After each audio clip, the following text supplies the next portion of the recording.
Operation തൂഫാനുമായി ബന്ധപ്പെട്ട പരിശോധനകൾ തുടരുകയാണ്. ഹെറോയിനും നിരോധിത പുകയില ഉൽപ്പന്നങ്ങൾക്ക് പുറമെ വിദ്യാർത്ഥികൾക്ക് വിൽക്കുന്നതിന് കൊണ്ടുവന്ന സൈക്കാട്രിക് ഗുളികകളും പോലീസ് സംഘം പിടിച്ചു.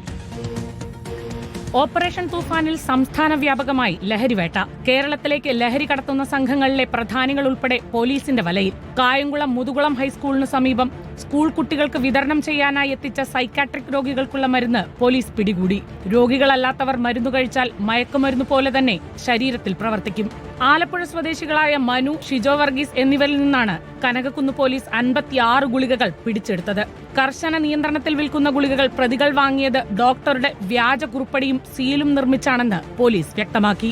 മലപ്പുറം കാവനൂരിൽ ഹെറോയിനുമായി യുവതിയടക്കം 2 പേർ പിടിയിലായി. അസം സ്വദേശികളായ മഞ്ജുവാര ബീഗം, റോഷിദുൽ ഹക്ക് എന്നിവരാണ് 1.48 ഗ്രാം ഹെറോയിനുമായി പിടിയിലായത്. അന്തർ സംസ്ഥാന ലഹരി കടത്ത് സംഘത്തിലെ പ്രധാന കണ്ണികളാണ് ഇവരെന്നാണ് പോലീസ് പറയുന്നത്.